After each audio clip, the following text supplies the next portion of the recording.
On a déjà une étiquette côté EDF d'essayer de produire l'énergie la plus propre possible et on souhaite que toute la filière soit engagée dans cette même dynamique.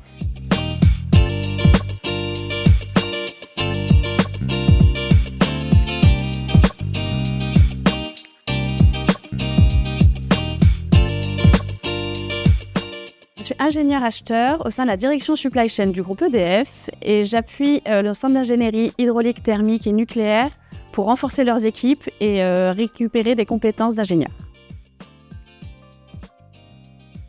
C'est vraiment de servir la notion de service public, donc de servir et de produire cette électricité pour alimenter notre population et donc le quotidien.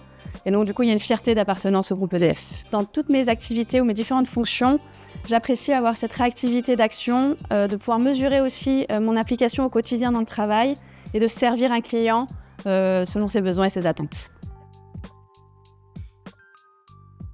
En sortant de l'ECAM LaSalle, je savais qu'en rentrant dans un groupe tel que EDF, j'aurais des possibilités de parcours croisés, de diversifier mes compétences et certainement d'avoir des formations, un parcours formation qui me puissent permettre d'accéder à différents postes.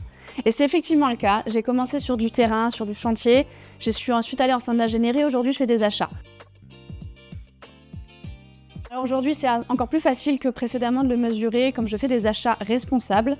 On essaye vraiment de mettre des critères RSE lorsque nous passons des commandes et que nous cherchons le meilleur partenaire industriel pour travailler avec le groupe EDF. On a déjà une étiquette côté EDF d'essayer de produire l'énergie la plus propre possible et on souhaite que toute la filière soit engagée dans cette même dynamique.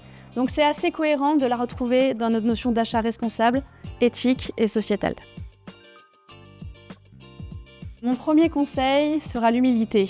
Quand j'ai commencé ma carrière, j'arrivais en tant qu'ingénieur dans un environnement technicien et si on voulait vraiment qu'ils nous apprennent leur métier, leur quotidien, il fallait vraiment avoir la bonne posture et apprendre de leur expérience et de leur ancienneté. Par contre, je n'oublierai pas, et ça c'est plutôt mes dernières années de carrière, d'avoir de l'assurance et d'exprimer aussi ce que l'on souhaite faire de son parcours professionnel.